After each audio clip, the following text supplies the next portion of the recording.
Enoch lived a total of 365 years. Enoch walked steadily with God, and then one day he was simply gone. God took him. And then one day he was simply gone. God took him. Just gone. I like to picture your original picture of God and Enoch actually Yeah. physically walking, Mhm. because it harkens back to Adam and Eve so much. Right. You know what I mean? In the cool of the evening, God coming down and just walking, Mhm. fellowshipping, communing with. Mhm. You know what? He may not physically walk with us, but he still fellowships with us. He Mhm. still does walk with us, even if it isn't physically. But I agree with you that back at this early stage, it could have easily been physical. Yeah, And I I mean, it love the could have idea been, for that they're sure. out there on one of their walks. Mhm. And people maybe Enoch's family's probably a little bit used to him just kind of disappearing for a few days at a time, and he's just out in the woods with God. Okay. You know what I mean? He's out. He's Like having beers. they probably He's knew. having beers with God in the woods. Yeah, 7 beers with Jesus, like Lucas. But imagine they're out walking, Mhm. and God's like, you know what we're kind of close to? We're not very far from the Garden of Eden. I want to show you what I got. And like maybe that's the answer. And he's like, I can't send you back after that. This is a one-way trip, bud. You good for it?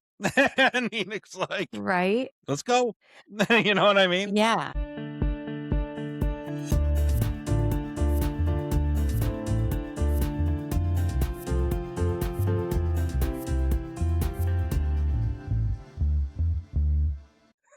Welcome everyone to Todd's World, Beers with Jesus. I'm Todd. Kerry's with me, Hello. like we do every week. We do 2 shows. We do the Wildly Opinionated News Hour, which dropped yesterday. And if you didn't listen, go listen to it. You can find it on YouTube's our big channel. I will tell you this, guys. I was with somebody. My daughter Lauren was had a gig last night. Pastor Congrats. Darrell was there. But anyway, we hope that you guys love it. We'd love to hear as we're going through things, especially on Beers with Jesus. Well, really both, but especially Beers with Mhm. Jesus. If we're hitting some areas that maybe are a little unique, maybe we're approaching things in a little different way than you've heard classically at whatever your church is or your faith tradition, then drop us a comment. We would love to talk about it. Drop us a comment on YouTube, Apple, Spotify, wherever. I'm way more likely to see it on YouTube and Spotify and X. Mhm. Apple, I don't exactly know how to get into and see comments. Okay. So that's something I could probably work on. But anyway, we'd be happy to hear what you have to say about some of the things that we think, like about the tree of life equaling Jesus, Sure. about God appearing to create animals one by one, maybe some ideas like that that aren't Mhm. necessarily super textual based. It's not like it's going to make the end of the world on your salvation or anything, but they're kind of interesting, and we'd love to carry Right. on the conversation a little farther with you guys. Yeah. That's kinda So if what we you like have to more do here. ideas that we don't hit, send them. You know, Mhm. we'd love to hear it. So, how you been, Kerry? Good. I've been great. Been great. You ready for Genesis 5? That's where we're I'm at. so excited about Genesis 5. Carrie's been waiting ever since I told her we were going to do Genesis. She's been waiting for a genealogy, Yep. and she finally got her Here we genealogy. are, and we have arrived. Patrick, we're not skipping it. We're going. Yep, we're not We're going to see how we skimming. do. We're not skimming. Okay. All right. All right. Who's reading? You're reading today, Carrie. Oh gosh, I should have Is that fair? Sure. I should have practiced names and stuff. I know some of You're them. as good or better I'll with be the fine. names like first take than I am. I'll be fine. So It's fine. Okay. Genesis 5. So we read out of the Message because it's Todd's favorite. Yep. And If you have any other translations, I just burn them. I like the I like the heading on chapter 5. It says the family tree of the human race. Mm-hmm. Fun. That's kind of cool. All right. Seems like it'd be important. Yeah. Are you ready? Yes. This is the family tree of the human race. When God created the human race, he made it godlike, with a nature akin to God. He created both male and female and blessed them, the whole human race. When Adam was 130 years old, he had a son who was just like him, his very spirit and image, and named him Seth. After the birth of Seth, Adam lived another 800 years, having more sons and daughters. Adam lived a total of 930 years, and he died. When Seth was 105 years old, he had Enosh. After Seth had Enosh, he lived another 807 years, having more sons and daughters. Seth lived a total of 912 years, and he died. When Enosh was 90 years old, he had Kenan. After he had Kenan, he lived another 815 years, having more sons and daughters. Enosh lived a total of 905 years, and he died. When Kenan was 70 years old, he had Mahalalel. Did I add a Good job. Okay, I was like, did I I think that's it. add a syllable? But I think that's right. Mahalalel. I think you're right. After he had Mahalalel, he lived another 840 years, having more sons and daughters. Kenan lived a total of 910 years, and he died. When Mahalalel was 65 years old, he had Jared. After he had Jared, he lived another 830 years, having more sons and daughters. Mahalalel lived a total of 895 years, and he died. When Jared was 62 years old, he had Enoch. After he had Enoch, he lived another 800 years, having more sons and daughters. Jared lived a total of 962 years, and he died. Now, all of you need to pay attention to the next to the next part, right? When Enoch was 65 years old, he had Methuselah. Enoch walked steadily with God. After he had Methuselah, he lived another 300 years, having more sons and daughters. Enoch lived a total of 365 years. Enoch walked steadily with God, and then one day he was simply gone. God took him. Hmm. When Methuselah was 187 years old, he had Lamech. Lamech, Lamech. yeah, I don't know. After he had Lamech, he lived another 782 years. Methuselah lived a total of 969 years, and he died. When Lamech was 182 years old, he had a son. He named him Noah, saying, "This one will give us a break from the hard work of farming the ground that God cursed." After Lamech had Noah, he lived another 595 years, having more sons and daughters. Lamech lived a total of 777 years, and he died. When Noah was 500 years old, he had Shem, Ham, and Japheth. Japheth. Good job, Thank you. Kerry. Nice work. I All will those the names. names. I will say the message actually lays it out. I feel like kind of a little Yeah, it's not as nicer. begat. It Right. gives you a little bit more, Yeah. yeah, a little more color. Interesting. Well, I was thinking because I liked what you said too. I liked how they called it the family tree of the human Of the race. human race. You know what I mean? Because it's like, what are what are family trees for? They kind of give you a sense of where you came from. Mhm. You know what I mean? They're stretching your history, your Mhm. ancestors out over the generations. There may be stories in there of certain ancestors. Mhm. You know, there's highlights, obviously, Right. and but the purpose is to give us to give us a sense of identity. You Yeah. know what I mean? Completely. There's a certain emotional significance.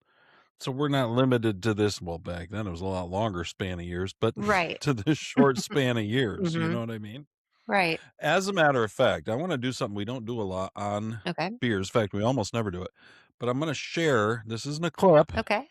unfortunately. No AOC. Um, but That's okay. this is a bar graph that I talked about last week. Okay. And what I want people to see, this kind of helped me because up at the top here you've got Adam. So what it's giving you is it's giving you the lifespans of the people mentioned in this Genesis 5 genealogy from Adam to Noah. Oh, okay, cool. There were between the fall and the flood Mhm. about 1,650 years. Okay. This is a long time. I mean, that's One, almost not quite. It's about two, three-quarters of the time that Christ has two, been gone, three, has four, died, five, you six, know, seven, eight. Okay. since he died and resurrected. So it's a significant chunk, Mhm. is my point. a fair amount's going on. I think when you look at the Bible, I think it's fair if you think of let's go back to YouTube. YouTube chapters. Okay. I was going to say bookends, but so few people have books anymore.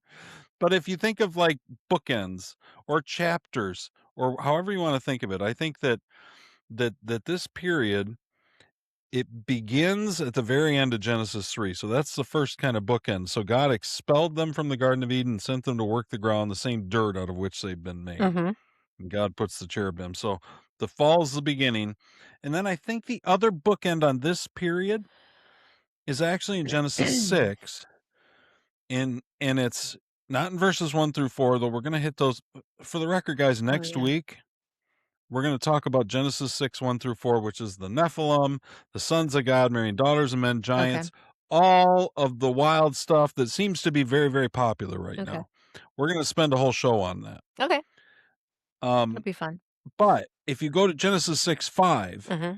I think that's the other book, and it says God saw that the human evil was out of control. Oh, People thought evil, imagined evil, evil, evil, evil from morning till night. God was sorry he had made the human race in the first dang. place. It broke his heart. Mm. God said, I'll get rid of my ruined creation, make a clean sweep, people, animals, snakes, bugs, and birds, the works. I'm sorry I made them. So that's that other bookend. Now, right after that, we're going to see, but Noah was different. God liked what he saw in Noah. Mm-hmm. So we'll deal with Noah in a couple weeks Okay. in his own time. But I think those are the two bookends. It's the fall, and then it's just this evil has gotten this human civilization society has just it's gotten out of control evil. Mm-hmm. And the picture I think is that it's way worse than now, even since and you think of all the horrible things that have happened Mm-hmm. since the flood. The picture is still that when people were living this long, when they for the purpose of this story, guys, we're taking Yeah. the Bible at its word. Mm-hmm. And that's what we talked about last week. Right. So, story says that Adam lived 930 years, that Seth Yeah. and so we're going Who's to with it. say they didn't? Okay. Right. So we're going to take them at their word. Okay. The idea would be that they were so much closer to the original creation. Mm-hmm. Genetics gene pools were pure. And so they come out and then you give these guys 700-800 years to just make babies and have babies and they're populating, you know what I mean? The population's going crazy because these people are living so long. But on the other side of it, it seems to be Mm-hmm.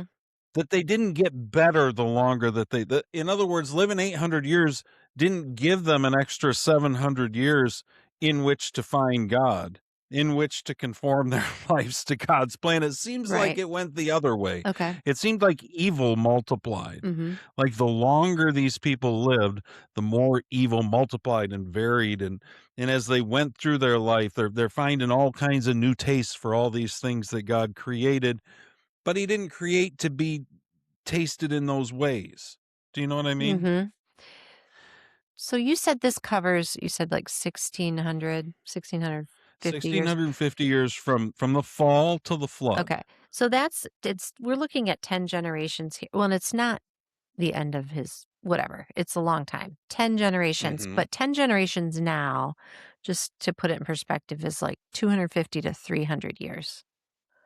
This was a lot It's a different, lot yeah. different. So, okay. So what you're proposing is that maybe living this long because we are flawed after the fall, that Mhm. we just turn into kind of a cesspool of humanity, like, at its worst. If we're I given think too much so. time, we really just gravitate to the But there's bad there's stuff. this I think in a lot of people, they have this idea, like they look at technology now Mhm. and they look at progress and whatever.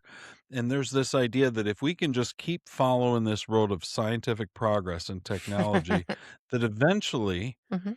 we'll perfect our way out of a lot of these devices, right? AI is going to cure cancer, Okay. whatever. But there's those kinds of things. If only, well, this world's going to die, but Elon's going to get us to Mars, that kind of thing. That if Yep. we can just keep going, we're going to follow it. Mhm. But that doesn't seem to be the story of the Bible. It seems to be the exact opposite of the story of the Bible, Okay.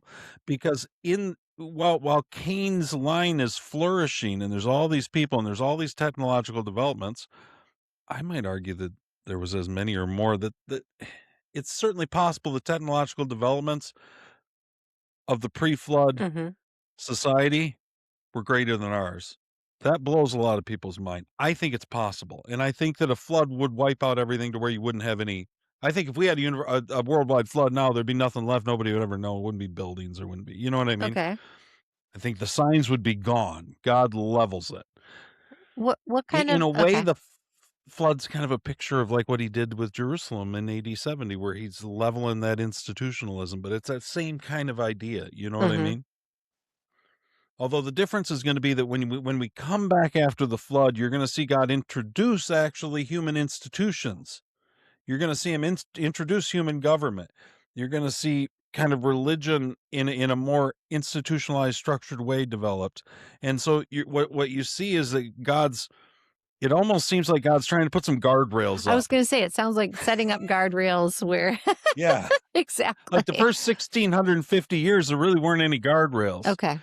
It was like just prosper, go out, you know, Hmm. and there was a sense of God, Mhm. clearly, and God was working Right. with people, but it seems like as generations went on, they moved farther and farther and farther away from what God had designed rather than kind of circling back around. We like to think of life that it'll circle back around. If we can just follow the road long enough, we'll come. That doesn't seem to be the case. It seems like life is more like a tree. It spreads out as it goes. Evil's the same way. Maybe good's the same way in some ways. Yeah, and I But think without it's Jesus, there's not enough good in us to find out, right. I think. I was gonna say, and I don't even know if it's like I don't even think that we're all on the same path. I think some people I think instead of us all being on a track like towards one destination, like if we're all on this together for Yeah, long enough, I think it's that some of us are on the right path and some aren't. right. That makes Yeah. sense. Even though like, we can't do it alone, I just think, yeah, some of us are some of us are seeking God and some aren't. In The Great Divorce, I Mhm. don't have it in front of me. Mhm. Um, C.S. Lewis does an I have it introduction. right It's a great here. book, by the way. Guys, you should read it if you haven't. Short I book was too. trying It's to see only if I have it right here. 100 pages. I think it's But in it, the but other but he room. talks about how evil, Mhm. both good and evil, as they move away from their source, they that idea they kind of branch out. They become different. Not only is evil become more different from good, it becomes different from other kinds of evil, and it kind of becomes this stew. And that's that picture you've got where God's like this thing unchecked with these people living 900 Mhm. years. This is a bad sitch. Like it's just Yeah. moving from bad to worse is kind of the idea that you Wow. get. It's This violent. It's just yeah, go ahead, this Gary. might be the one time Todd feels that maybe some institutions and some guardrails might be a positive development. Well, that's what we see. Yeah, that's what God does. Mhm. So it's kind of interesting. It is. And the institutions and the guardrails have an impact. Yeah. They also have some of their they Their bring own some of their own evils challenges. with them. Right. You know what I mean? But they do have an impact. It seems like to keep humanity a little bit more within. So human government, Mhm. you're not just murdering each other willy nilly now because the government is stepping in and providing some order from the chaos. Mhm. You know what I mean? Yeah. And so I think it's that kind of thing. The other thing that's interesting about this is when you look at where Noah is, and you look at when Adam died, they're not that far apart. That's so wild. You know what I Yeah. mean? Like we think all these how could these stories of creation and this stuff been passed on? Well, it wouldn't have had to be passed on that to that many people. Right. You know what I mean? When you look at this, Be like, we're all when you going look to at Adam's for Sunday supper, you know? yeah, I mean it kind of is like that. Like Yeah. Enoch, clearly, Adam was alive for most of Enoch's Mhm. life. That's just kind of an interesting That idea. really is. That means that Enoch could go and talk to Adam and get a first-hand take on what happened to creation. Like, that's wild. That means Noah had secondhand takes on God's creation. Wow. Like, that's kinda crazy. That is That crazy. speaks to probably some of the accuracy of the story. That's pretty cool. The other thing I like how you described this, I'm glad you've left the graph up this long. So, well, you described like, okay, you described it like bookends. Adams, at one end is when the fall occurs. And then Mhm. when the flood comes, the other end, although it's destruction, it's also renewal. So you've got on one It's a end, new beginning, right? yeah. Yeah, you've got, and I feel like from that renewal, I feel like it almost like happened again. So Mhm. when Jesus arrived, so you got the destruction of the flood, the renewal at that time, but then you have Jesus's arrival. That's like another renewal, Yep. a new phase of God's church on It's earth. almost like a new world, Right. if you think about Mhm. it. Like, when you say Adam, you compare Adam and Noah. Well, Adam and Eve are kinda put into this new world. Mhm. Noah is the same thing because whatever happened during the flood, I mean, most of it's Yep. gone. This is a new world he's embarking New on. world. Then you've got when Jesus comes, Again, it's a new world again. He changes everything. And he's taking everything that was upside down and making it right side up, yes. and he's making a path to God and a path to life And then I'm going to that the project. Mhm. institutions failed at. Yes, completely. And now, like everyone says, that's where we are now. Like we're now waiting for the end. We're waiting for the second coming, for Jesus to come Mhm. back. And I feel like that's going to be another thing. And recreate again. Yes. So it's kind of 100%, Carrie, you're interesting. Like, exactly on it. so I like your bookends thing. And I think it's like, yeah, these bookends. And then it keeps going. There are these eras, these major They renewals seem to be and time frames in which recreations. God's working, or you're Right. right, like almost recreating. Hmm. And that's a I love that picture. Yeah, it's interesting. Hmm. I wanted to focus on Enoch Okay. because Enoch seems to have been the bright spot in this entire, well, I mean, Noah too, but Noah's gonna get his Right. whole thing. Right. And of course, Adam got his whole thing at the beginning. Mhm.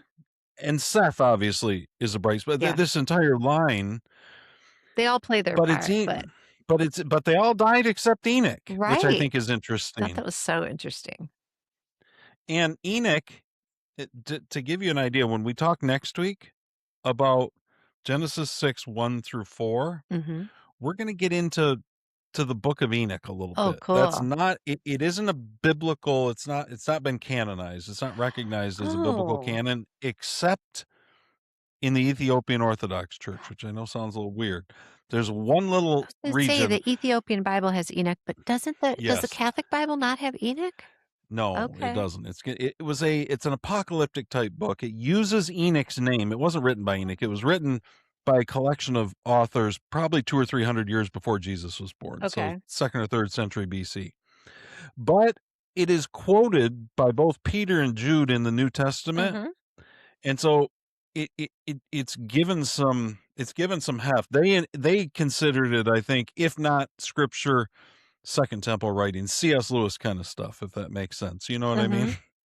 Like, it might be a fuzz down from scripture, but he's pretty good, you know? A fuzz down. I like that. But my point is that in the first book with the Watchers is where you get all of the craziness about the Nephilim and aliens and all kinds of stuff. And we're going to get into all of that next week, guys. But I want to focus just on Enoch's life and what we know of Enoch from the Bible this week, because in this genealogy, in this family tree, Mhm. Enoch seems like the one. Well, he didn't die. It's a miracle. There's only two people in the Bible Right. that didn't die. Even Jesus died. This Jesus just this rose would be again. a great trivia question. Just thought that as you said that. It'd be a great trivia. Do you know who the other one I is? do. Who? Elijah. You're right, 100%. Good job, Thank Carrie. you. I looked into it a teensy bit because you said you were studying this morning. Anyway, Elijah and Enoch are the Elijah? two. Right. They didn't Now, they didn't Enoch, like Enoch, suffer we have, death. yeah. Now the Elijah story we have a lot more detail on. Okay. The Enoch story we don't have as much. In the Elijah story, Mhm. I'm going to summarize it for you because I don't want Thank to you, take time to because I read it don't all. know the details of it. Elijah was a great prophet. Mhm. One of the greatest prophets in Israel's history. He would sit on mountaintops and he'd have entire companies of 50 men struck dead with lightning. Right. I mean, we're talking the stuff, a lot of the things that you see in Witness, my book, those ideas kind of come from Elijah. Elijah was like a wonder working, big time, powerful Okay. prophet who was doing violent, crazy things. And you know what I mean? Proclaiming droughts and just, but then he's involved in little things too. I love kings, and I love the story of Elijah and Elisha.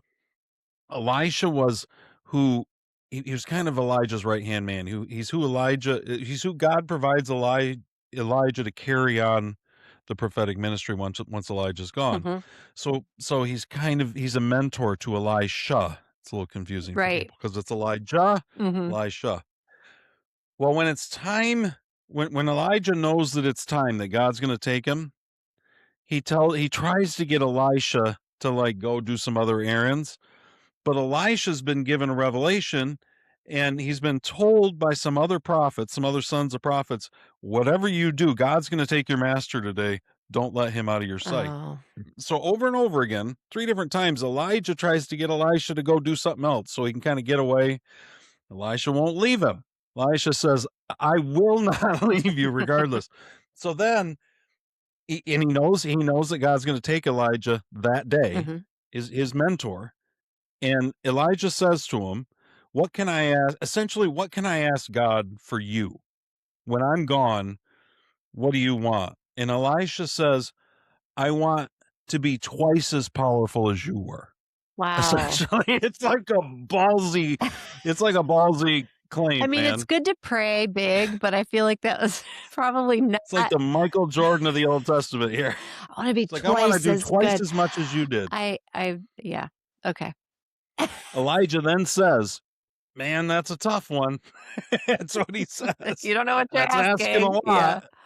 But if if you're with me and you see when God takes me, you'll get what you've asked for. That's what Elijah tells Okay. Elisha.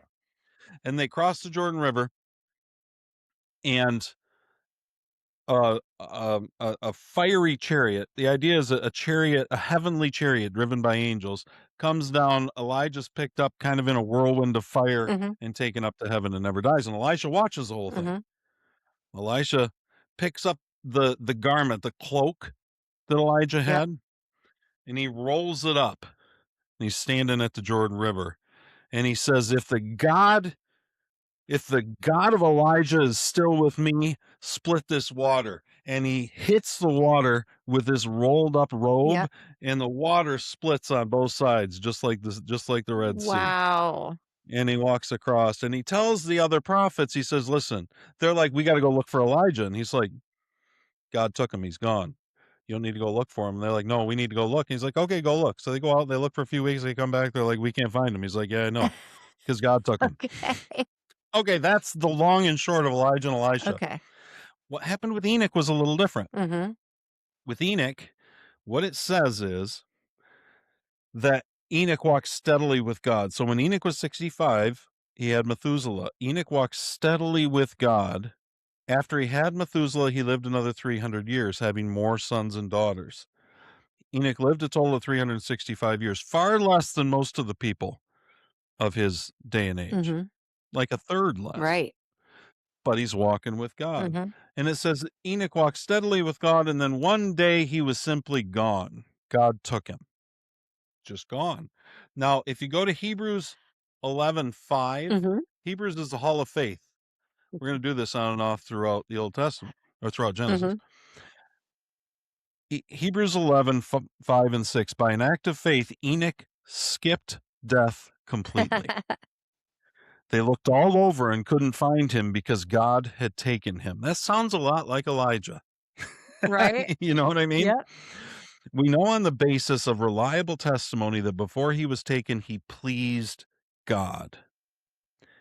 How did Enoch please God? Was it that he had his life in such great order?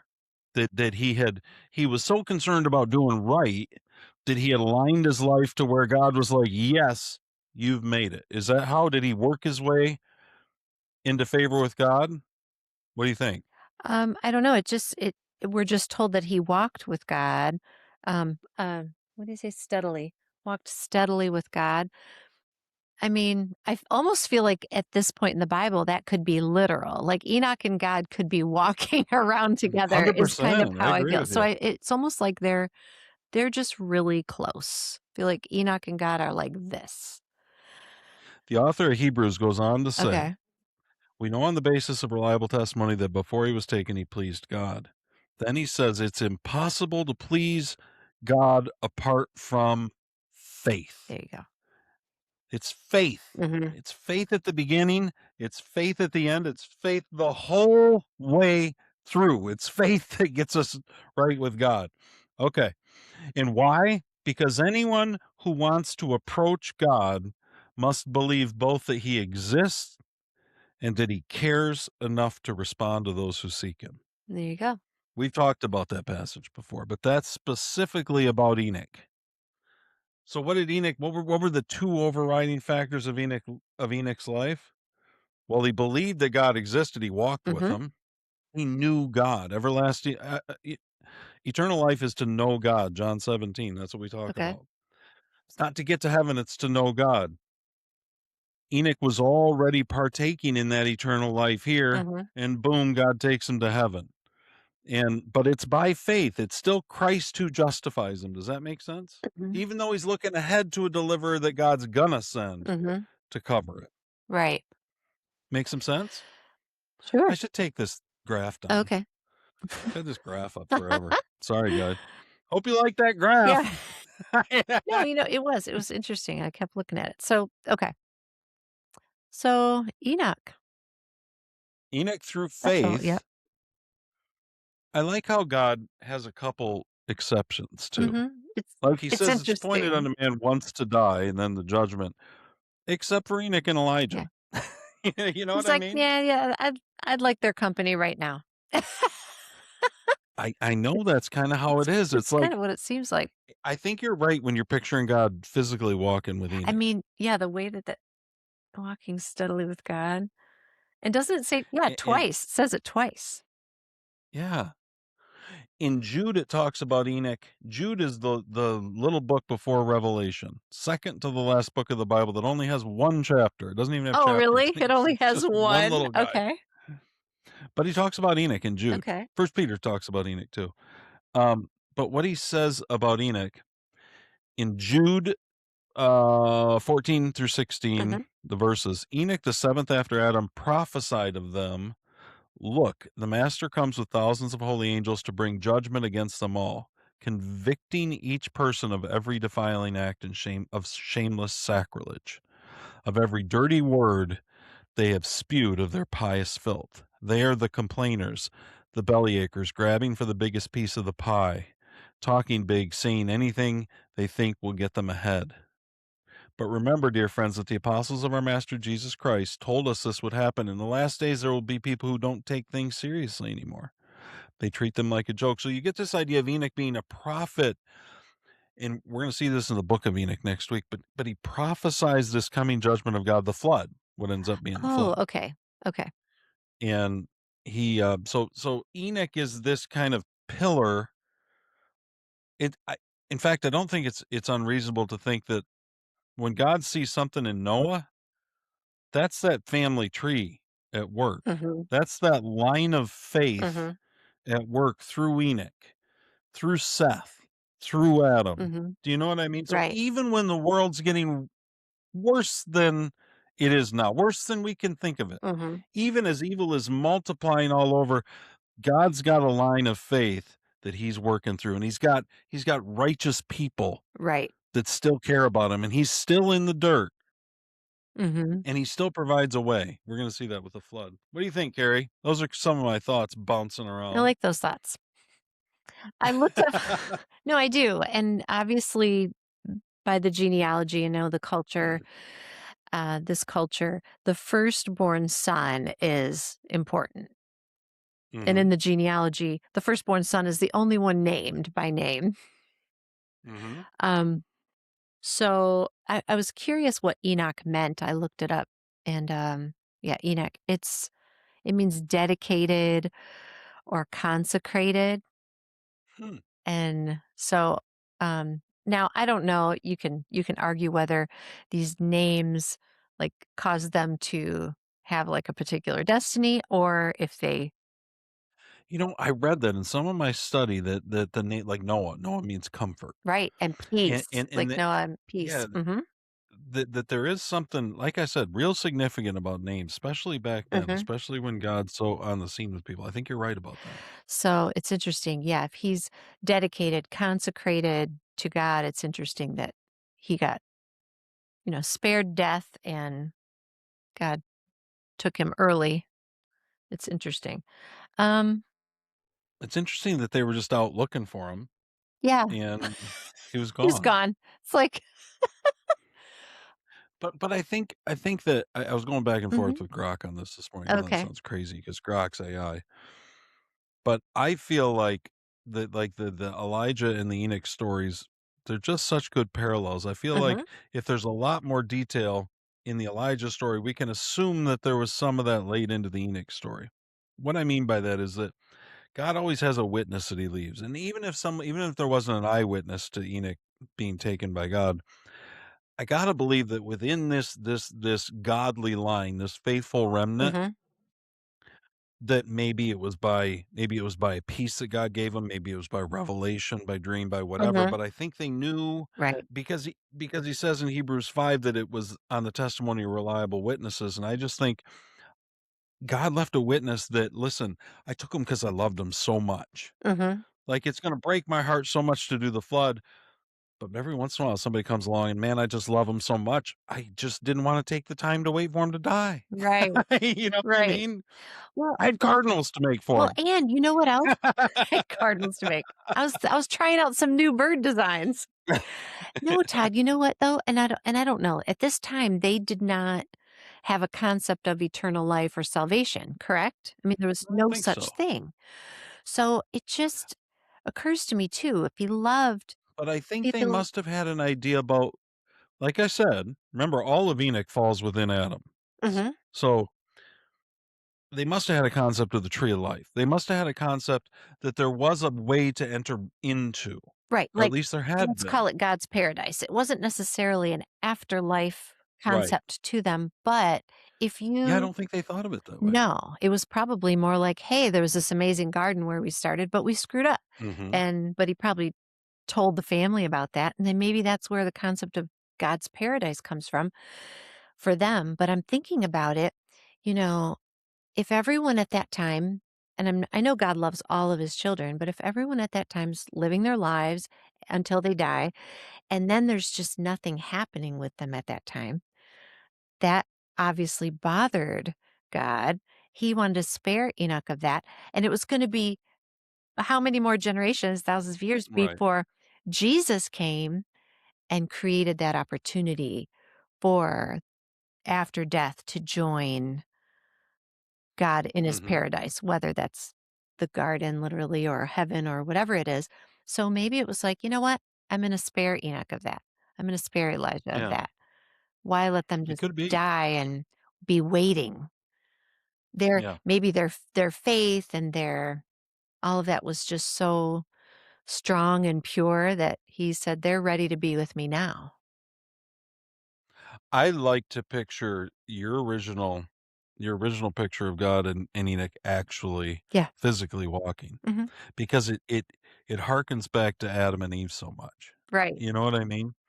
In the cool of the evening, God coming down and just walking, Mhm. fellowshipping, communing with. Mhm. You know what? He may not physically walk with us, but he still fellowships with us. He Mhm. still does walk with us, even if it isn't physically. But I agree with you that this back at this early stage it could have easily been physical.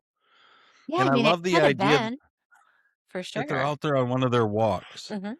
And people maybe Enoch's family's probably a little bit used to him just kind of disappearing for a few days at a time, and well, he's just out in the woods with God. Okay. You know what I mean? He's out. Like they probably He's knew. having beers with God in the woods. Yeah, 7 beers with Jesus, like Lucas. But imagine they're out walking, Mhm. and God's like, "You know what we're kinda close to? We're not very far from the Garden of Eden. I wanna show you what I got." And, like, maybe that's the answer, and he's like, "I can't send you back after that. This is a one-way trip, bud. You good for it?" And Enoch's like, Right? "Let's go." You know what I mean? Yeah. Okay, It could be so anything. Todd, I just looked up I looked up in another Bible, I looked up that line, and it says it twice and says it the same way, that he walked with God. And I'm Yeah, sorry, I would think that they would just say that he had strong faith. There would be something worded I like agree. that, but the fact I that don't think you're out of bounds at all. I think a yeah, physical guy got like because 'cause we're not that far from him doing it. right. I don't think it's unreasonable to think that when God's coming to Cain, that it's a physical manifestation. Well, I said before, I think it's Jesus. I do. I think he had the Oh, same right, right. In, body like, that he's gonna human have, form. whether you know Sure. what I mean? No, that makes sense. I'm glad you said that And, again. yeah, I think Right. that Jesus is he was in the dirt from the beginning. Mhm. He's stooping in the dirt and he's making man, and he's just in the dirt the whole way through, and God never, ever leaves. And he also never leaves no matter how bad things get. He never all hope is not extinguished completely. As bad as the flood is gonna prove to be, Mhm. there's still a ray of hope that shines through, Mhm. and that ray of hope is Noah. That ray of hope is is delivery by the water from the water. I read that somewhere in the Bible recently, and I Oh, thought, that's "Man, that's such a cool. good line." That is It's probably good. in Genesis, who knows? I've been spending so much time here, I can't keep track. That's cool. So Yeah, that's so neat. anyway, I was excited. I just love this idea of Enoch, Yeah. that wherever we go, as dark as the times get, we're not bound by our surroundings, by our in other words, just because our society, just because our Mhm. culture, just because our civilization Mhm. is plumbing the depths of depravity, we don't have to. We still have we're of the line of Enoch, of Noah, Mhm. of Adam, of Seth, of Abraham, of I you know what I mean? Mhm. And these were the people who were not overcome by the world. He says that I think it's Ephesians where Paul says, "Don't be overcome with evil, but overcome evil with good." There may not be a lot of people who do it, but it can be done, and it Mhm. is done, and we're given examples of it all through. At Right. this darkest time, one of the brightest lights shows up. Mhm. You know what I mean? Yeah. And then his great grandson becomes the deliverer. The Right, I was type. gonna say I was gonna look at that. Is he his is Enoch Noah's Yeah, so you have Enoch. great-grandfather? I think it is. Let's put our graph back up. Everybody loves our graph this week. It's still up on my end, So guys. his dad was Lamech, his grandfather was Methuselah, and yeah, so Enoch would have been So you his can see Enoch was this little short great-grandfather. one. And then you had Methuselah. Mhm. It's interesting that Enoch is the shortest Mhm. in that genealogy, and Methuselah, his son, is the oldest man to ever Oh, live that yeah, we that's have. right. And then so Enoch has Methuselah, Methuselah has Lamech. So Methuselah is Noah's grandfather, and you Mhm. can see that for most Methuselah doesn't die till the year of the flood, and I don't think he dies in the flood. I have a f I'm we'll see when we get there, but Okay. I think he dies just before the flood. So, um but Moses is preaching, or not Moses, Noah.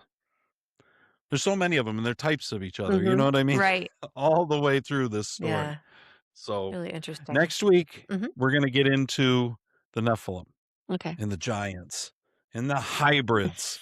Hybrids, alien, reptilian, all kinds of Oh my things out there. gosh. We'll get into the Book of Enoch a little bit, and we're just gonna because this is, it's very interesting stuff right now to people. There's a lot of podcasts, a lot of things out there where people are talking about the Nephilim and all these different things. It's 4 verses in the Bible.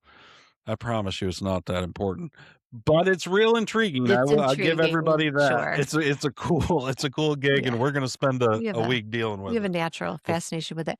How long is the Book of Enoch? I don't know, but it's pretty long. I had Okay. Grok summarize it for me. Oh my gosh. Well, it's usually split into, like, I think it's 6 or 7 parts. Okay. So, like, the first part has, like, 37 chapters. Mhm. That's the part about the Watchers. So the first part's kind of the part that has all the stuff about, like, fallen angels Mhm. and all and remember I told you the other Carrie and I were having a private conversation the other day, we were texting, and I told her that most of what we take for granted about hell, about Satan, about all these things, it's just not in the Bible. Mhm. Demons, all of that. Right. We aren't told a whole lot. We were told some. I'm not saying they don't exist. They obviously do. Mhm. We aren't told a lot of specifics. A lot of the specifics that people have layered onto the story, actually, I think a fair amount of them come from Book of Enoch, which is Okay. kind of interesting. So we'll dive Yeah. into that. Most of it we infer from stories, like, of Yes. exorcisms and whatever Yep. from and yeah, the Garden of Eden and Jesus's temptation in the desert. Right. But Oh, yeah, 100% that Satan's all over. It's but just we're not exactly it's never exactly clear what like, people will say that he's going after souls, like, Like, there there's isn't this there isn't this idea. plain exposition, Not that I like, know give of. it yeah. So, maybe Listen, guys, if I'm missing something, send it through the YouTube yes, comments please. or Spotify or It's whatever, but interesting. I don't believe that there's anything entirely biblical about the idea that Satan and God are out there dueling out for souls. It does talk about First Peter, I think it's First Peter, but Peter talks about how the devil goes about like a roaring lion seeking whom he can devour. Yes. Now you get that idea from C.S. Lewis screw tape. I'm Yes. not so sure that that's an afterlife thing as much as it could be a present life thing. Yeah, You know what I oh, mean? I'm just gonna say during Screw Tape, so we're referring to C.S. Lewis's book, The Screw Tape Letters, so good. Yes. It's fiction, it's very good, but that's definitely happening now. That's Right. happening, you know, on Earth during the man's life. But CS throws an eye towards the future into it. And I'm just telling you I don't think it's biblical. It could be that all of this demonic satanic activity Mhm, is all with an eye specifically toward the present life. okay, It's not an afterlife thing. But I know that interesting. there's some things people would have some other opinions on that. And I'm excited to see them, guys. If they're any different than just your typical orthodox stuff, I'd Mhm. like hopefully you have a little more to add than just well, the Pope said this. Right. Kerry never says that. No, I do not say that. But yeah, cool. So anyway. Okay. Anyway, I thought it was great. Yeah, thank I you. love that idea of a light shining through in the darkness. You know what I mean? That God always has that. Yep. Usually he always has more than one. Yeah, But that's true. because And it's in that same story to Elijah. By the way, the Elijah has where he gets so depressed and he has oh, this competition with the prophets of Baal and of course oh, God that's wins and right. of course they kill all the prophets of Baal, but then uh, uh, Elijah's just plunged into this deep depression and walks all the way across this desert. He finally gets to this cave where he finally sees God Mhm. and he has rehearsed this story the whole way. And he says, listen, I'm the only one left. Nobody else. And God says, dude, I've got 7,000 more that haven't bent the knee to Baal. Trust me, I got this. And I think that's God's message over and over and over again. I haven't abandoned. Even when it looks like I really want to abandon things like with the flood where I just want to wipe them all out, Mhm. there's still a ray of hope, and that ray of hope is Noah, and that ray of hope becomes the line of Jesus. So, Yeah. what do you think, Carrie? How'd we do for genealogy or family I think tree? this was a fascinating exploration of the family tree. I do. Would Patrick approve? I think Patrick would find it informative, interesting, captivating. I don't know if he'd use that word, but I feel like this was way more interesting than if you just read it alone If we in the just went quiet through of it. your room. Be like, yeah, I don't get this. Nothing interesting. So glad you joined us to explore it with us. Well, listen, guys, thank you for joining us today. Mhm. Go back and watch news if you haven't. That's the Wildly Opinionated News Hour that dropped It was a yesterday. good show. We drop that every Tuesday. Yeah, it was. It was tight. Sometimes we go a little longer. We went an hour yesterday, and Oh, we were tight and we were good. And there's our one of our. I should take the. Why is this graph hey. everything all the time? We've had the graph up like 3/4 of the show. I know. That's all right. All right, guys. Thank you for joining us. Thank you, Carrie. ToddsWorld.net has everything. It has. By the way, if you don't want to go through searching things on YouTube, the link's right on ToddsWorld.net, Oh, there you go. right at the top. That's easy. You have a link to X, to YouTube, to Apple and Spotify. Yep. So, Yep. and then we're at other places too. It's just I can't have every link. And the books are there. Buy a book, you're gonna love them. Insurrection or Witness. So Just get good. started on it. See what you think of the So story. good. So, Thanks for joining okay, us. we'll be back next week to talk about the Nephilim. Woo! That should be fun. Interesting. We're gonna have all kinds of fun next week. We Fun. feel like we don't even have to deal with the Bible hardly at all. We can just go off into fiction land Oh, gosh. with Enoch. No, I'm just kidding, guys. That's funny. All right. Thanks, Gary. Thank you. We'll see you next week. Bye.